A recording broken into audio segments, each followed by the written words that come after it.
Good morning, good afternoon, or good evening, depending on the time of the day in which you're watching this recording.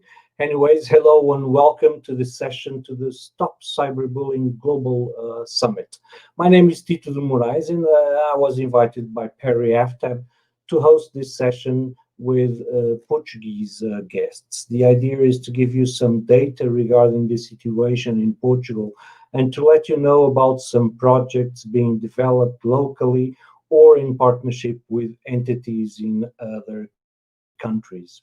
Thus the title Cyberbullying Perspectives and Projects from Portugal. Before we jump into our topic, let me thank Perry for this opportunity. Perry is someone from whom I've learned a lot. Prior to creating Portugal's pioneering and highest reach internet safety project in 2003, I attended trainings that Perry used to deliver through IRC, Internet Relay Chat, so you can see how long ago that was. So she held me in my hand during my first steps into the internet safety arena. However, we only met in real life in 2016 in Zagreb, Croatia, during the Enable conference, sometime after I published a book I co-authored in Portugal, and a book about cyberbullying.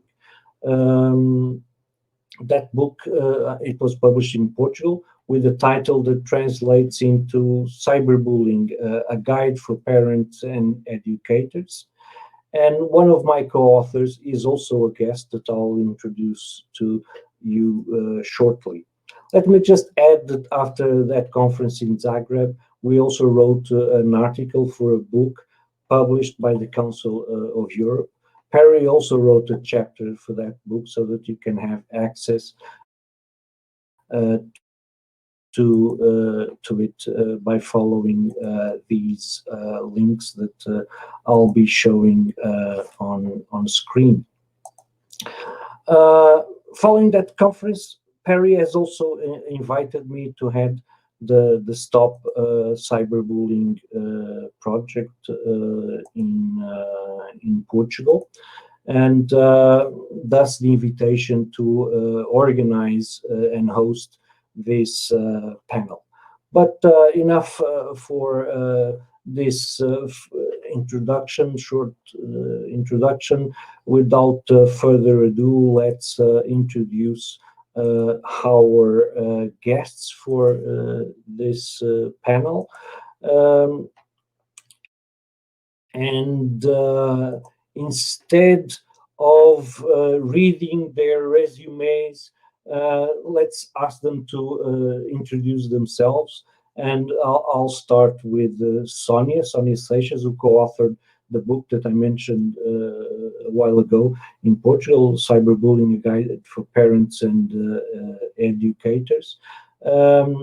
Sonia, so let us know who you are, what you do, where you work, and where, when, and how did you got interested to the topic of cyberbullying?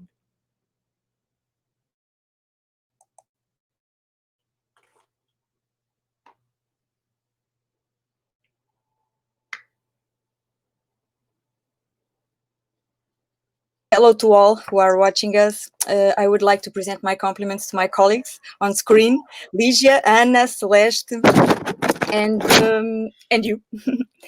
I'm Sonia Sanchez. I'm an educational psychologist, and I teach at the Higher Educational School in Santarém. I did my PhD in bullying behaviors, and that was my first contact with this kind of behavior in 2002-2006. Later, I published 2 books on bullying behaviors with a colleague of us that Tito knows so well, Luísa Fernandes. And during our research, we got to know about bullying through technologies. And we've got interested. So at that time, we met Tito and decided to write that book you show on cyberbullying in 2016, I guess. And since then, my interest has evolved almost as quickly as technology evolution. And it's a phenomenon that I'm very interested on. That's it.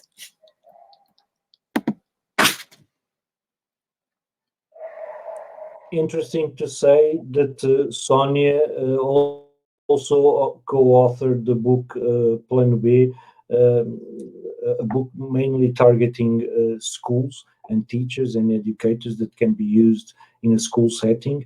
But together with our colleague Luís Fernandes, she also co-authored this other book, more targeted to be used with children, young children and youth. So thank you, Sonia, for your introduction. Celeste, you go next. Can you let us know who you are, what you do, where you work, and how did you got involved with the subject that you're going to talk us about? Okay, so hello to you all, include my colleagues of this panel, and thanks to you, Tito, for the invitation to be here with you all. So I'm a teacher in the University of Lisbon, from more precisely in the Faculty of Human Kinetics, in the Department of Education and Social Sciences, and I'm in contact with these subjects. Mainly with the work that I developed with Professor Margarida Gaspar de Matos in the Faculty of Human Kinetics and within the HBSC study, Health Behavior in School-Age Children. And I get interested in this subject also within the big scope of risk behaviors in adolescence. That was the subject of my PhD thesis. Since then, and also before that point, I've been working on these topics of health promotion and education, social and emotional competencies. And within this subject, I get into resilience about in 2000s, in the beginning of the 2000s. And that's where I start to develop some projects in the resilience scope with my colleagues, and where Rescur, the resilience curriculum, is also included, and I'm going to talk about it, and also about another project that we have now for promotion of mental health that follows the Rescur project, and is one of the projects that we are putting on the schools nowadays. Well, thank you, Celeste, for your introduction. And Luísa Abreu, would you like to tell us who you are, where you work, how you got involved with the subject of bullying and cyberbullying? So first I wanted to say thank you for the invitation to be here, and also say hi to the rest of the colleagues with us today. So my name is Luísa. I'm a clinical and health psychologist, and also a technique for victim support, especially when it concerns to dating violence victims.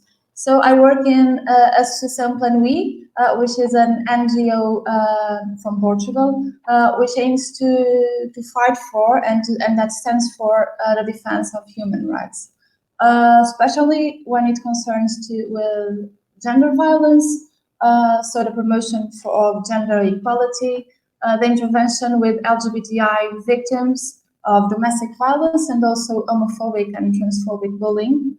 And so also the prevention of bullying in schools, which is a project that I'm coordinating in schools in the north of the country, especially when it comes to children from the 5th to the 9th grade. In this project, we work with the students, but obviously also with the school staff, so teachers and non-teachers too, and families. So also in Planoi, we have this project, which I'm grateful to be here to talk to you a bit about today, which is the Bullying National Observatory.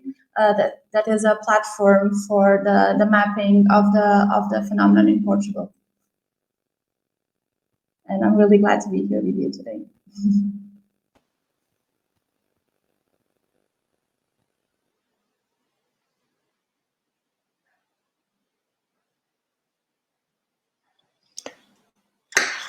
Hi, Tito. Hi, everyone. I would like to thank you for the invitation to attend this session. I'm the Securanet Awareness Center Project Coordinator of the Direção-Geral for Education from Portuguese Ministry of Education. These awareness centers began in 2004 and also belong to Portuguese Safer Internet Center, which is part of the European Network of Safer Internet Centers, the INSAFE network. And this network is composed around 30 countries. The Safer Internet Centers are characterized by having an awareness center, a youth panel, a helpline, and a hotline that is a line that reports online illegal content. In the Portuguese case, the youth panel is represented by a Digital Leaders Initiative. Around 3,000 children and young people raise awareness sessions and initiatives in the educational communities. We have also a helpline in Portugal that is operated by the Portuguese Victim Support Association, as well as the hotline that report illegal content. In Portugal, we consider illegal content racism incitement, violence incitement, and online child sexual abuse material. This line is part of international In Hope network. This is composed by 42 countries, and we work with these two networks to prevent cyberbullying. Always the issue of cyberbullying is always in all initiatives promoted by Securanet, promoted by Safer Internet Center, in awareness raising resources that are developed. This topic has always been addressed in awareness raising sessions and also in teachers training.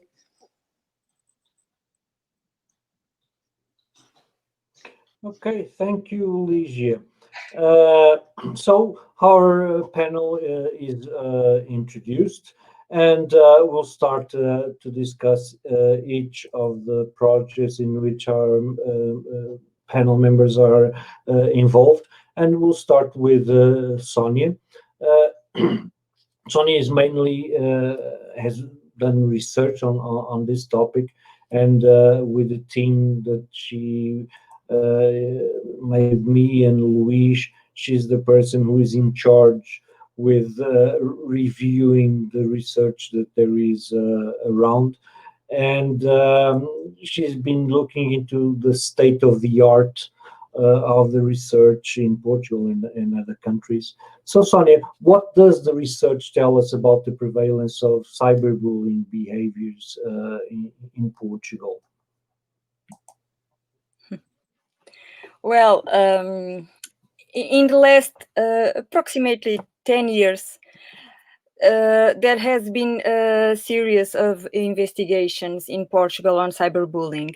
Some of them more comprehensive, others at a national levels, others at in some districts or restricted zones, with small and larger samples. But first, as I said in the beginning, cyberbullying is a relatively new phenomenon and very dependent on recent technology advances. And we have so many devices, so many programs and applications, so it's natural that the results obtained so far are very diversified and sometimes even contradictory. So since the methodologies and instruments themselves are in an exploratory phases of reconstruction, development, and maturation. So I would like to briefly present some of these results. Tito, can you show the first graphic, please? First, some studies with the smaller samples, and then 3 studies with the samples selected at a national level. What can I say more in some of these studies? As you can see, most of the percentages are below 10% of involvement in cyberbullying behaviors. The study of Montalvão and Bento, there are 2 authors that have also identified students who were aware of this behavior or reported knowing someone being a victim of cyberbullying, and it was 47% in the first study, Montalvão, and 34% of students that were aware of this behavior in the study of Bento. We also have studies that differentiate the percentage according to the frequency of these behaviors as victims and as aggressors. For example, the study of Andrade that shows that 5.9 of students considers having been a victim once or twice during the school year, but we have only 0.6% has persistently victimized students.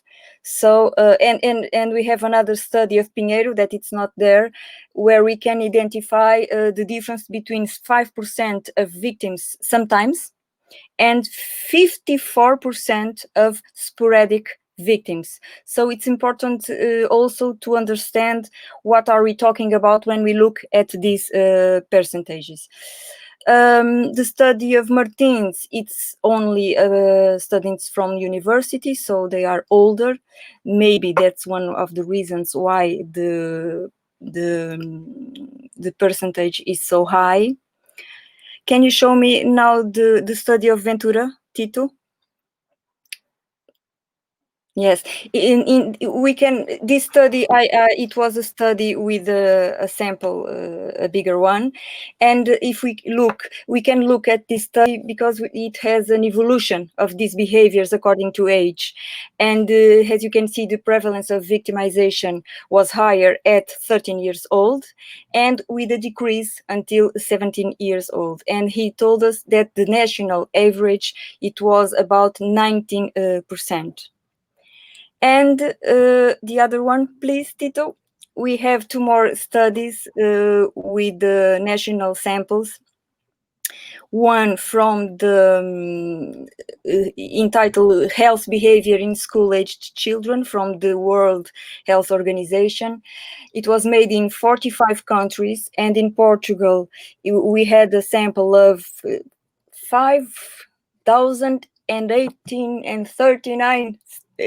839 students from 11, 13, and 15 years old. And cyberbullying has a tendency to go up from 11 to 13 years old, and then to go down from 13 to 15 years old.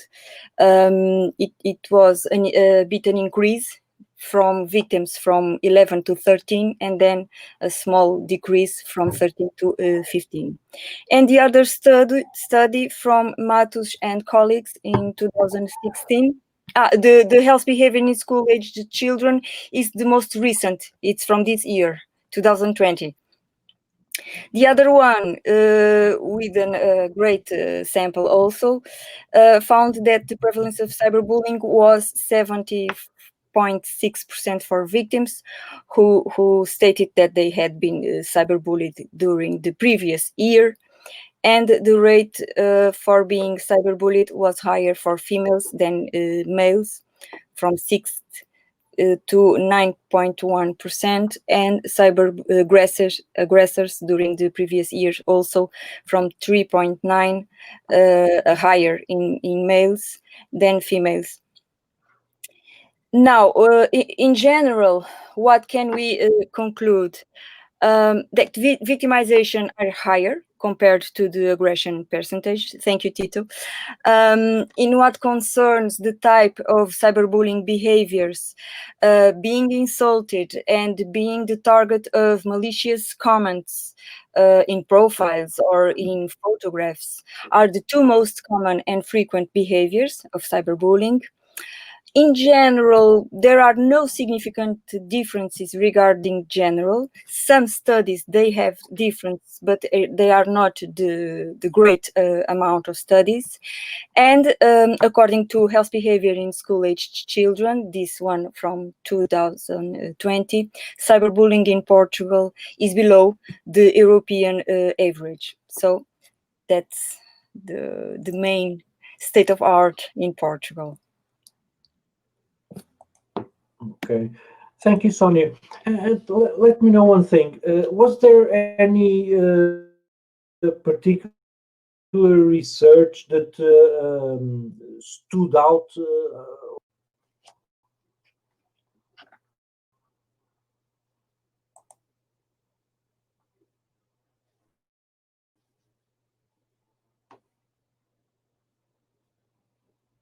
You have to turn on your microphone.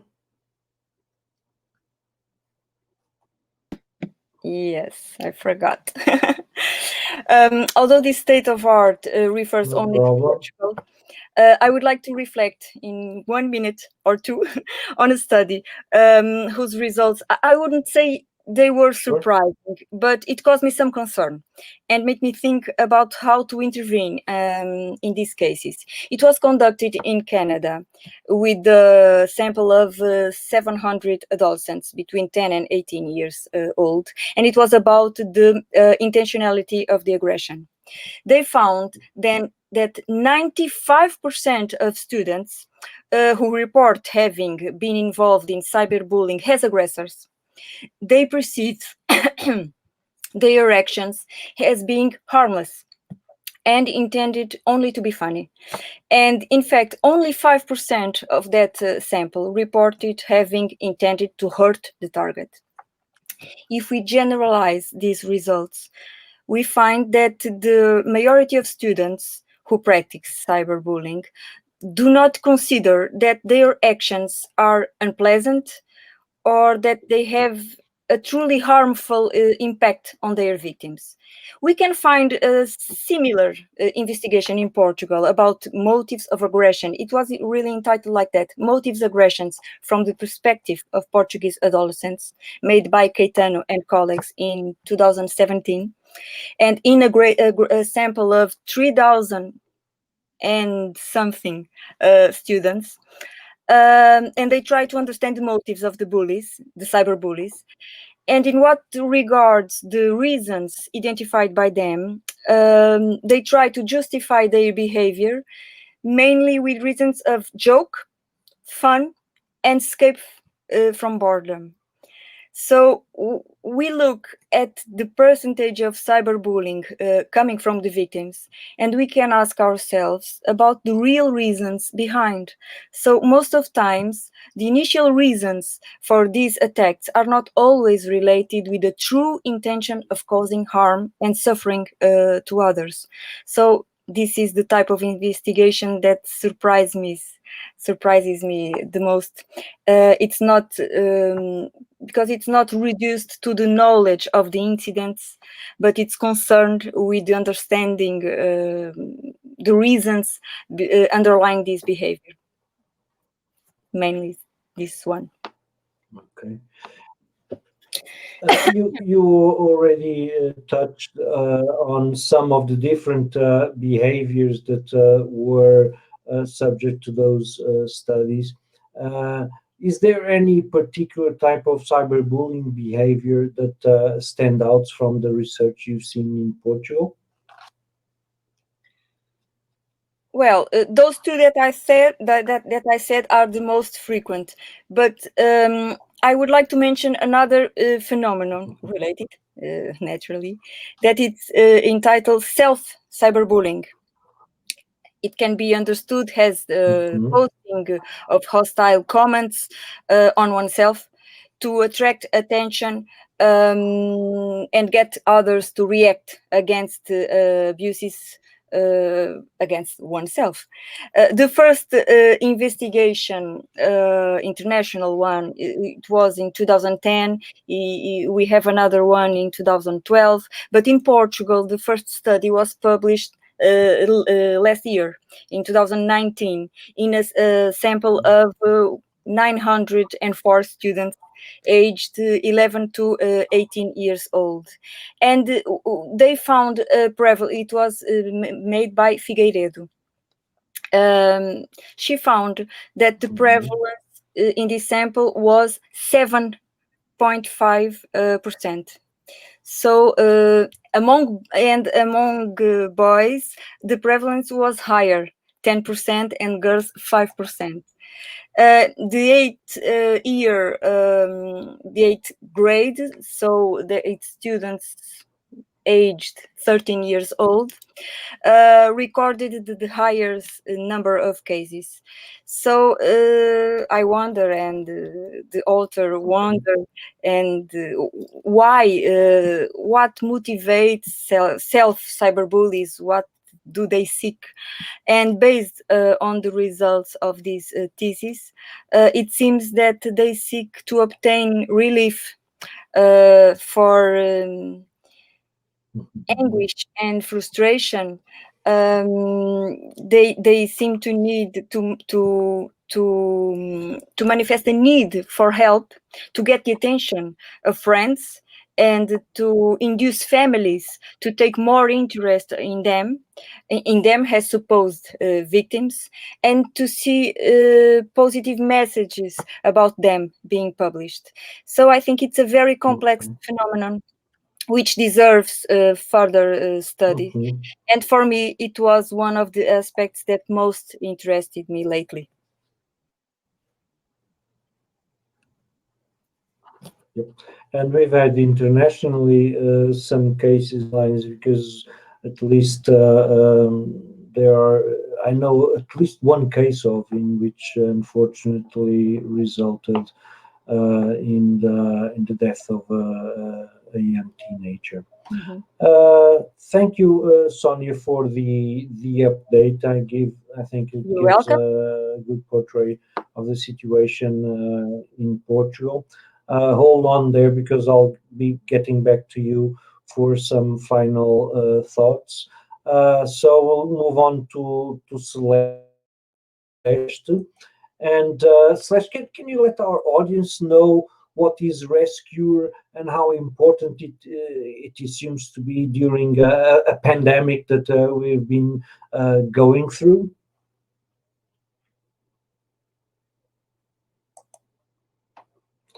Unmute yourself, please. Now I think it's okay. Thank you. Okay. So Rescur is a resilience curriculum for schools from the early years, preschool, to in Portugal, what we call the second cycle, so it goes from the 4 years old till the 12 years old students. And it's a universal curriculum that we developed within a European project with 6 European partners. And as is a curriculum that has its focus on promoting resilience and goes around 6 main themes: developing communication, establish and maintaining healthy relationships, developing a positive mindset, developing self-determination, developing personal resources, and transform challenges into opportunities. And within this 6th theme, developing, changing, transforming challenges into opportunities, that we had also a focus on bullying and cyberbullying, how to deal with these events. So we had the first 5 main themes that focus on some social and emotional competencies as the basis also for the resilience process when the adversity, the challenge, the change, some more difficult events came into our lives. And so we have been from 2013, early in 2013 until the end of 2015, developing this curriculum. And then we move on to an implementation during all school year, and we have also results from that implementation.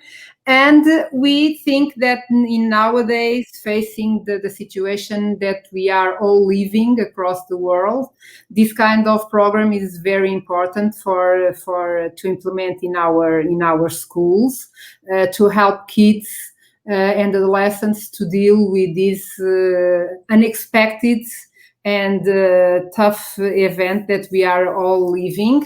And I will also talk to you about another project that we have now, that we are developing within also an European project that is called PROMS, that means promoting mental health in schools, that also focus on resilience, but also on some social and emotional competencies. We follow the model of CASEL within these 5 main dimensions of social and emotional learning: the self-awareness, social awareness, the relationship skills, self-management or self-regulation, and responsible decision-making, and also goes to another kind of area, focusing on the prevention of mental health problems, like, for instance, internalizing problems like depression and anxiety, and also some externalizing problems like substance use and abuse, addiction from the technologies, and also bullying and cyberbullying is also addressed in the resilience topic. And so we are now moving on to a big pilot in each of our countries that will encompass about 1,000 children from the 3 years old till the 18 years old, so from the preschool till the end of the secondary. And we think this is a very important project to implement nowadays in our schools.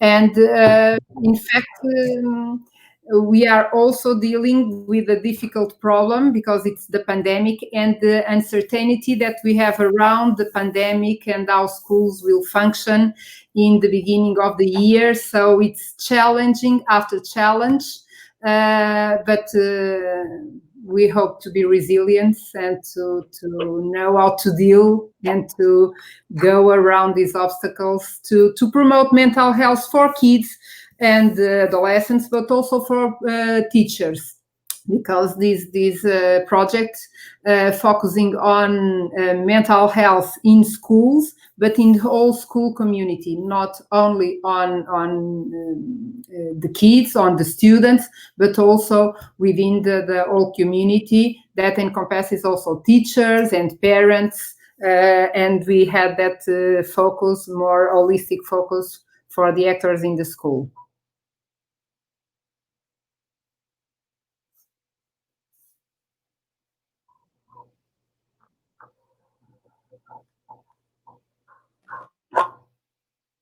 Tito, I don't know. Do you want me to move? The Rescur project. Sorry, I can't hear you now.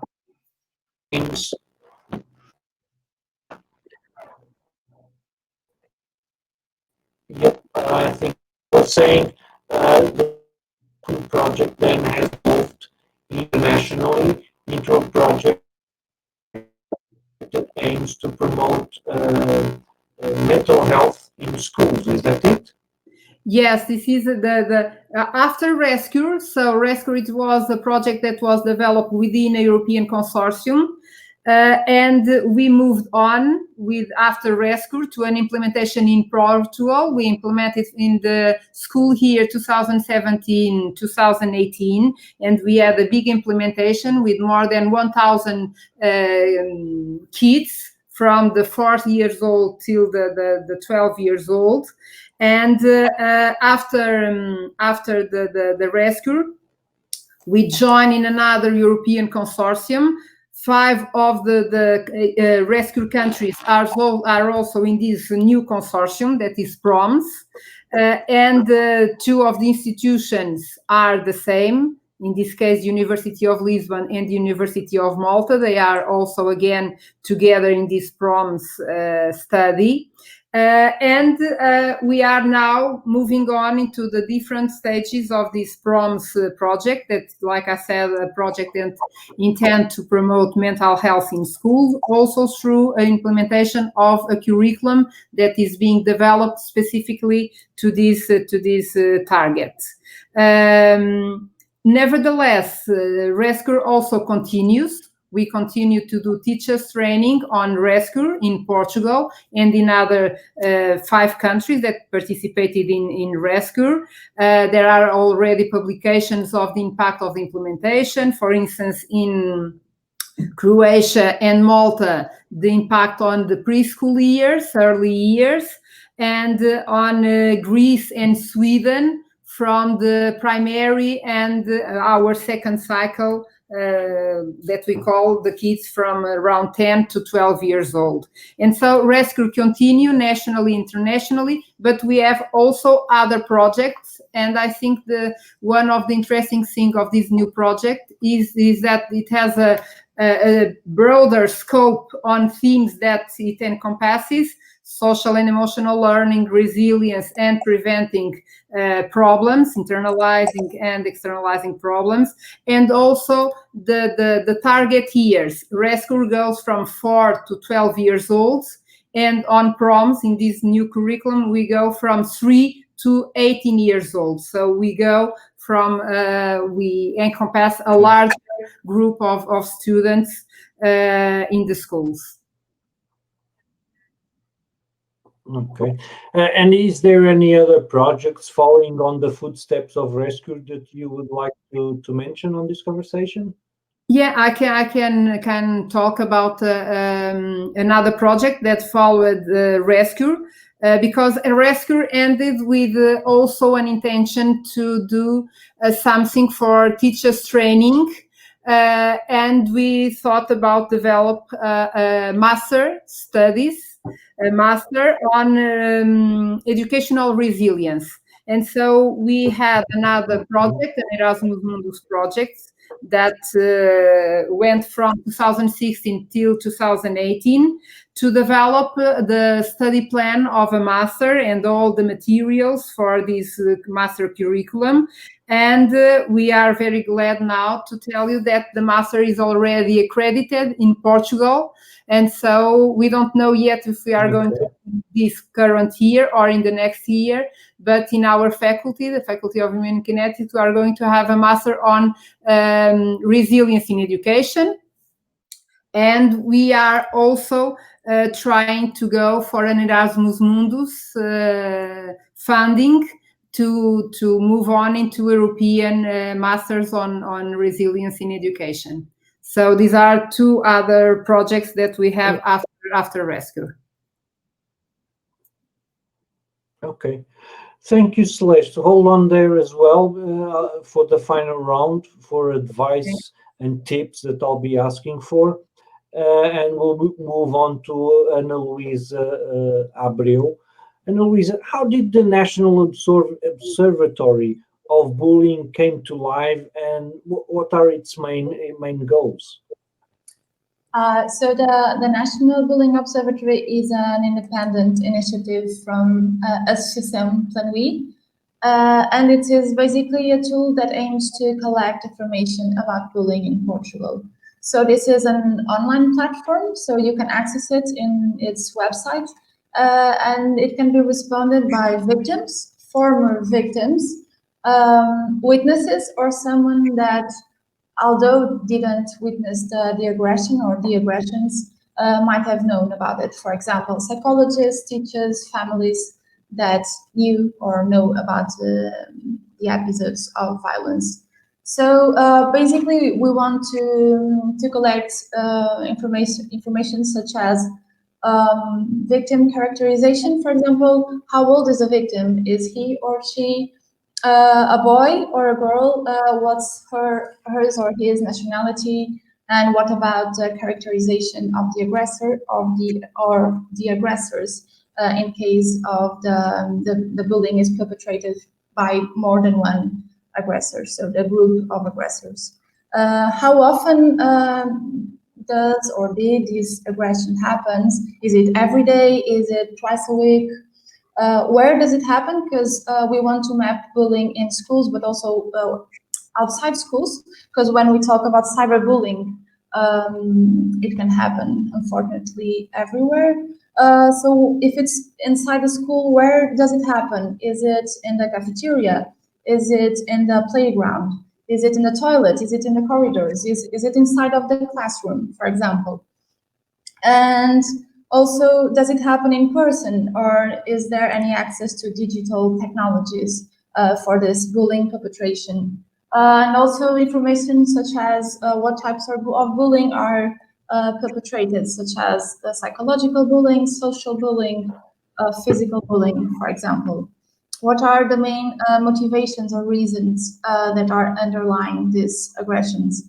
Is it about, according to the perception of the person that is answering this form, is it about the aspect of the physical aspect of the victim? Is it about school results? Is it about racism? So what is the perception of the motivations? And also, because it's really important to understand the role of the witnesses in cases of violence. So we also want to understand if there were or if there are, because it can be happening now, any witnesses, and if so, what did they do? Did they laugh? Did they ask for help? Did they support the aggressor? Did they support the victim? So we wanted to understand in the broader context what is happening, and also what are the impacts for the victims, such as anxiety, depression, avoiding school, having troubles or nightmares, struggles to sleep, for example, and also evaluating the need for psychological support for the victim. So we basically want to contribute to the knowledge of the bullying phenomenon in Portugal, so that specific and concrete measures can be applied in schools and in different contexts of life.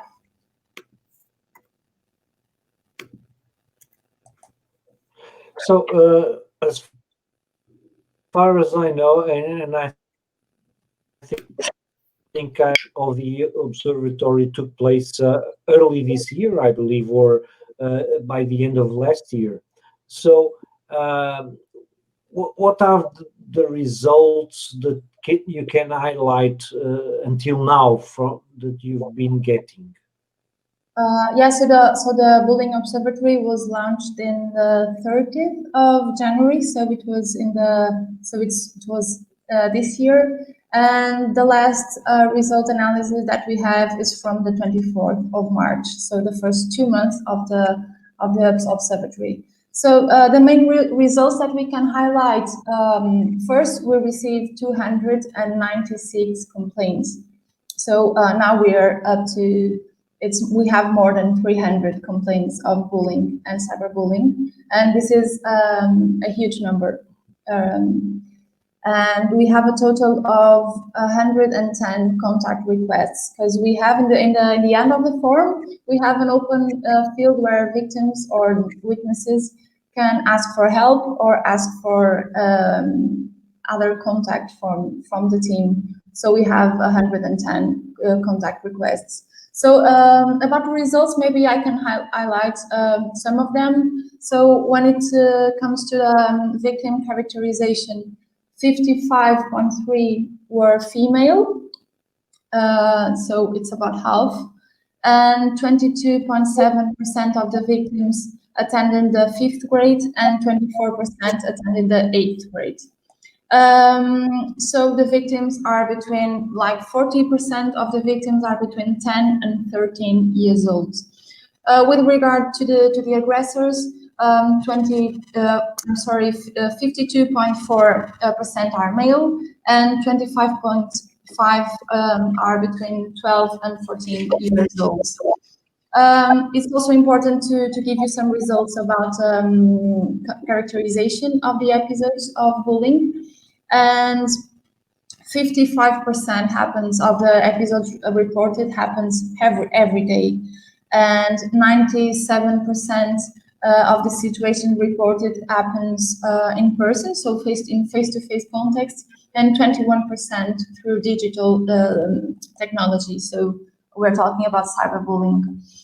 With regard to the location of this violence, when it happened in schools, 63% of this violence is practiced in the playground, and 53% happen inside of the classroom. So I think it's really important to talk about how important it is to educate teachers and also witnesses for that, because we can see that it happens in front of everyone inside of the classroom.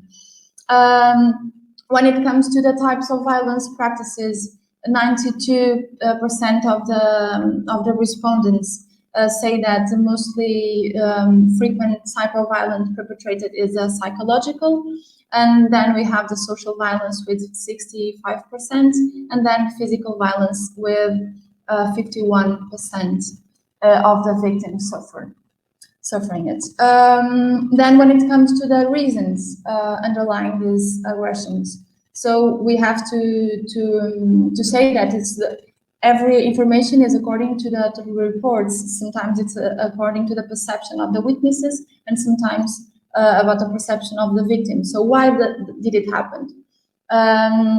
So in 58% of the cases, the people that were answering this form saying that it's about a physical aspect of the victims, and 40% says that it's about the academic results.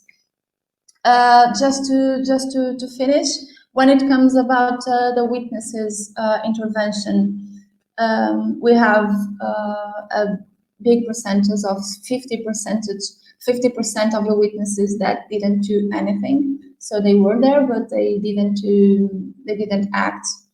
And then we have almost 40% of the witnesses that laughed at it, and 28% of the victims took action and helped the victims. So I think it's important to, when we talk about bullying and also cyberbullying, although it cannot be, maybe at first it's not so normally related to that, but it's super important to talk about the role of the witnesses in this, because we have these huge numbers where, when we know that half of the people that are there are not doing anything or are laughing at it.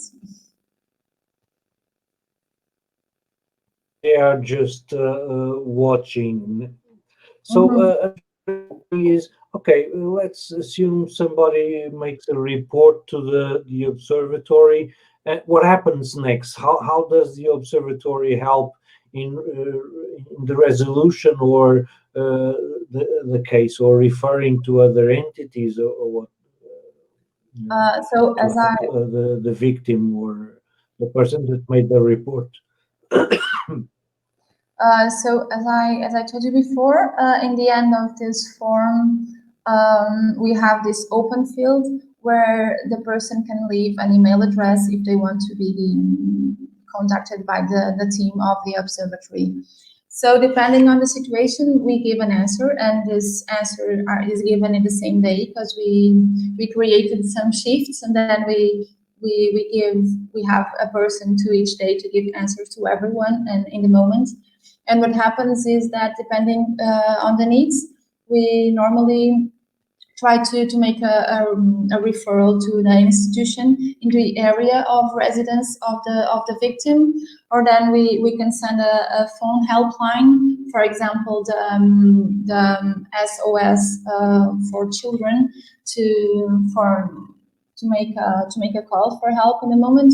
And then we also help to explain how to make a complaint to the authorities, or also in schools.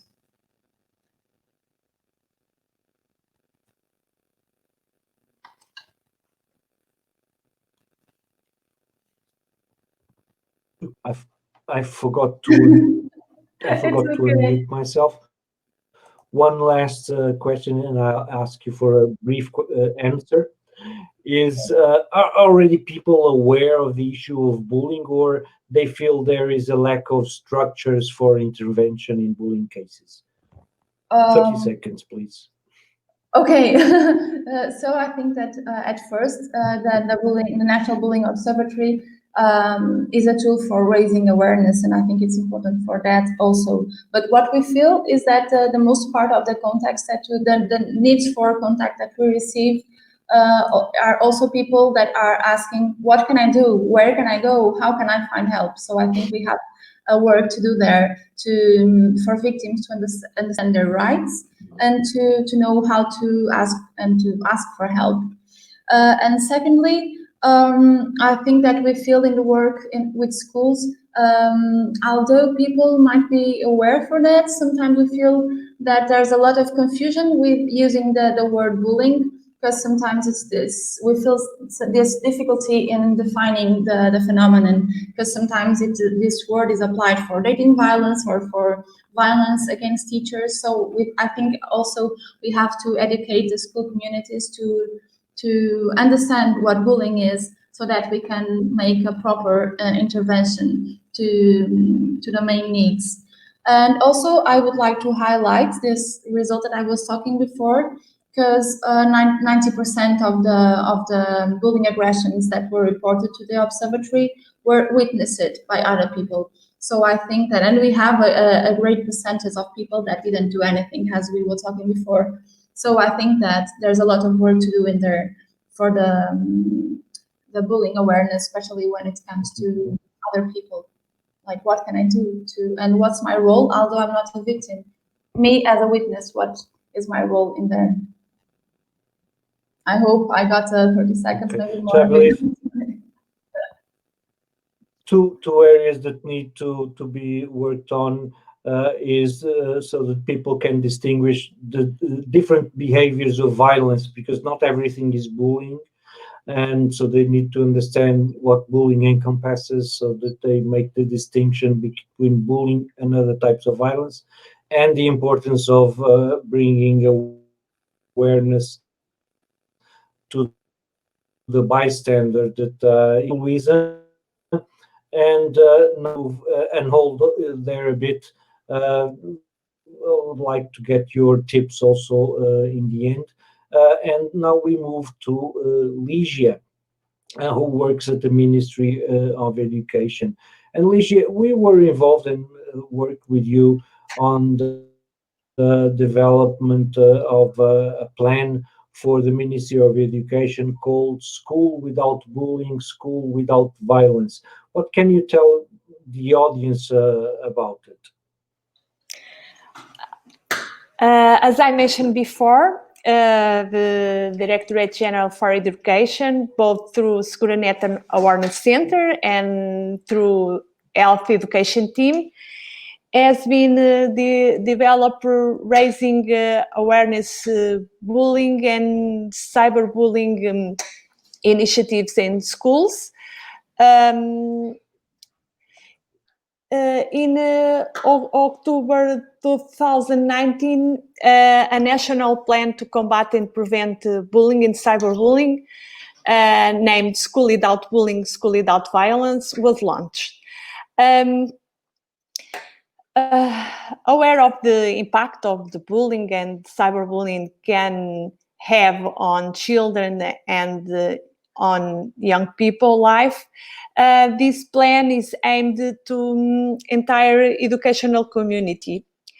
Many schools and school clusters have joined to this campaign to raise awareness in their educational communities. And the website of this plan highlights the activities promoted by schools.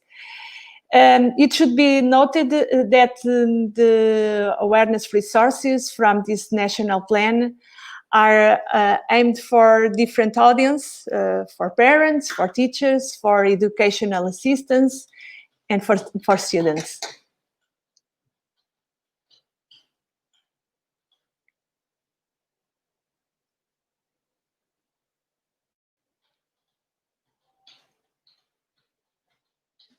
the address of the website on the footnote. And another thing that I also know that because I was also involved together with Sonia, also and Luis Fernandes, is that the Ministry of Education has developed a massive online open course named Bullying and Cyberbullying to Prevent and to Act. What can you tell us? I know that you have some interesting figures to share with us. What can you tell us about that? This initiative, this book training, had two editions. The main objective of these courses was to raise participants' awareness about bullying and cyberbullying issues through theoretical knowledge and practical skills that allow them to identify, prevent, and take action when they face it with bullying or cyberbullying cases. These two trainings promoted by Segurenet awareness centers have around 6,000 registrations and 2,000 participants who successfully complete this course. The first edition took place in 2019 and second edition in 2020. This last edition was already included in the training axis of National Plan. This training was aimed not only at teachers and educators, but also at parents and guardians, psychologists, security forces, and others education professionals. This course had a collaboration of Tito and Sonia as national experts.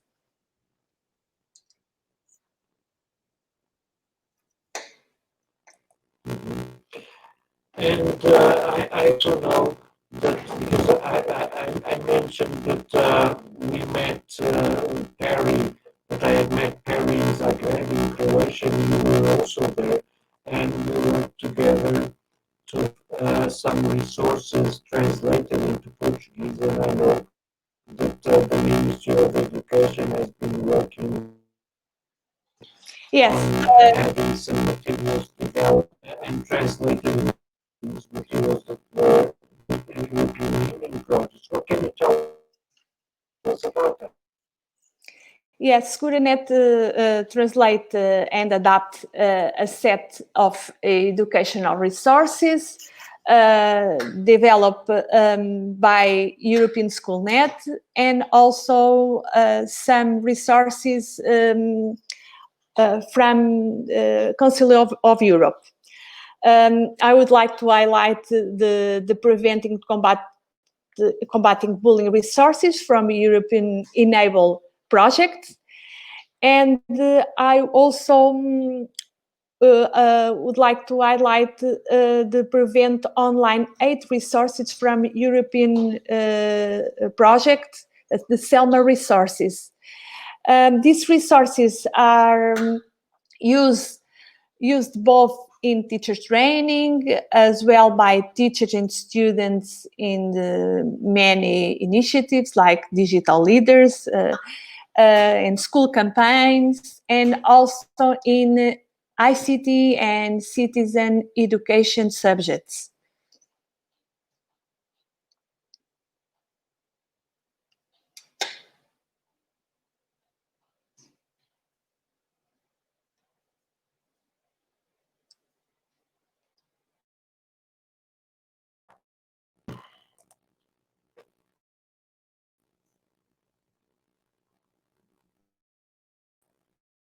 Okay, Lígia,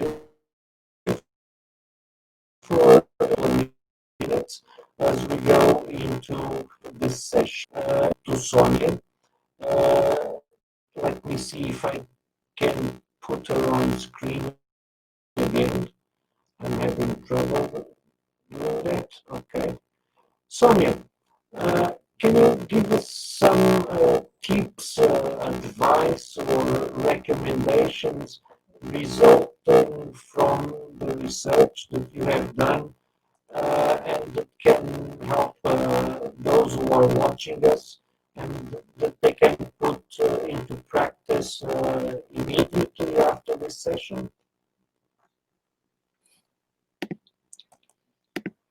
Well, in my point of view, there are no immediate answers when it comes to cyberbullying, unless the cases are too serious or dangerous, of course. If we keep in mind the characteristics of the communication through the screens, namely the persistence of the contents, their fast dissemination, the exponential audience, we can only recommend preventive practices. So my tip is this one: prevent. And when it comes to prevention, the results are long-lasting, consistent, efficient, but they are not immediate.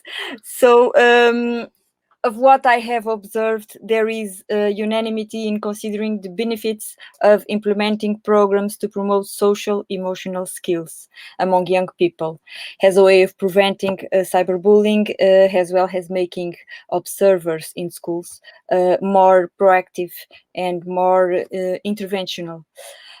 This work can be done by schools as early as possible, and in my point of view, on ongoing basis. That's my only tip. We have so many good examples of these programs. It's just a matter of choice, but Celeste and Lygia are the most suitable person to defend this point of view. That's all. Okay. Thank you, Sonia. Celeste, I would like to ask you if you have some tips or recommendations or advice that people can put into practice after they watch this show. I think I have my mic on, right? You are listening to me, right? Yes, you do. Okay, Yes. okay. So, Yes, you are. I agree totally with Sonia. I think we should invest in prevention, early prevention in the early years, and continue across the school years, focusing on social and emotional learning, on developing more caring relationships in schools between students and from students with teachers and teachers with students, and more focus on health, mental health, and well-being of the school community, the students, the teachers, because we know also that is correlated with the bullying and cyberbullying episodes and events. So I think that's what I would say: more social and emotional learning, more focus on mental health in schools. Okay. So let's hope that social and emotional learning will be part of the school curriculum in the short term. And with this, thank you for your time and for your advice. I'll move on to Luísa. Luísa, what are your parting tips that people can put into practice once they watch our video?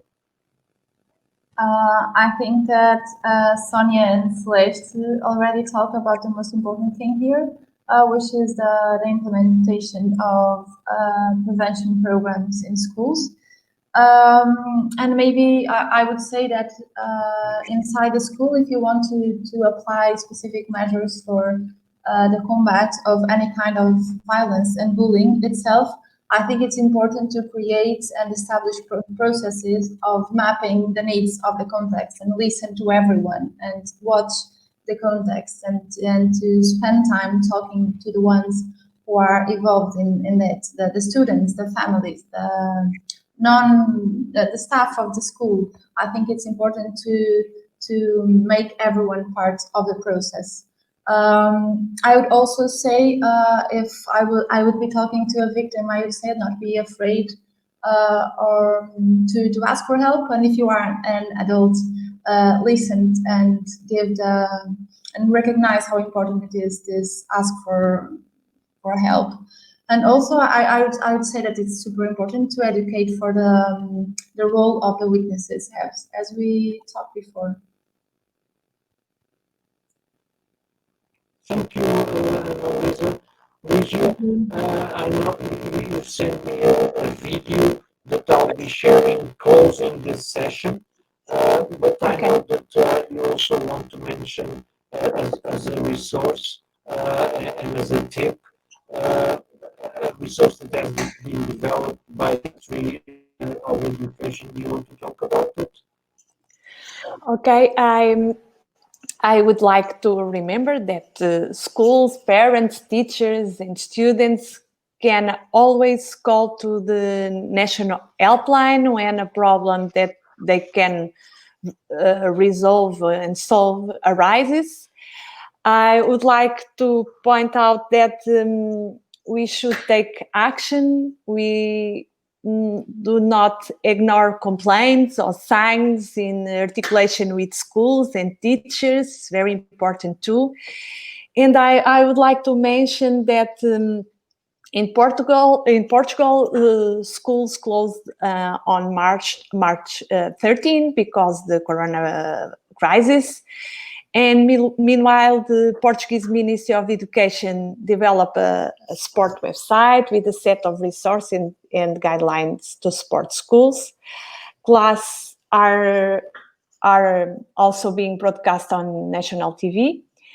And the Seguranet Awareness Center with National Cybersecurity Center and the National Data Protection Commission have launched a set of recommendations and guidelines for platform safe use in distance learning. Seguranet also launched an awareness campaign called Home Study Types to Stay Safe, targeted at families, students, and teachers. This campaign is being broadcasting during the classes broadcast on national TV. And I would like to show you one of these video animations. This video is in Portuguese, but it's very easy to understand the message. The message is respect the others. If you don't agree with some ideas, that doesn't mean you need to be rude.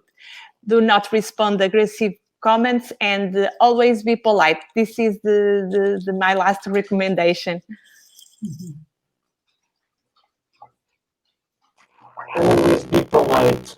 Well, I'll be polite and by thanking you all for the time that you made available to us and for bringing your knowledge and expertise on the subject and on sharing with other audiences in English. Maybe this will promote some exchange with people in other countries that might be interested in partnerships in Portugal. Thank you very much for being part of this. I'll let you know once the recording is live, and we'll finish with the video that Lígia has sent us on being polite. Thank you, and bye-bye. Bye. Thank you. Respeita aos outros. Por não concordares com as mesmas ideias, isso não significa que precises ser rude. Não respondas a comentários agressivos e ser sempre educado.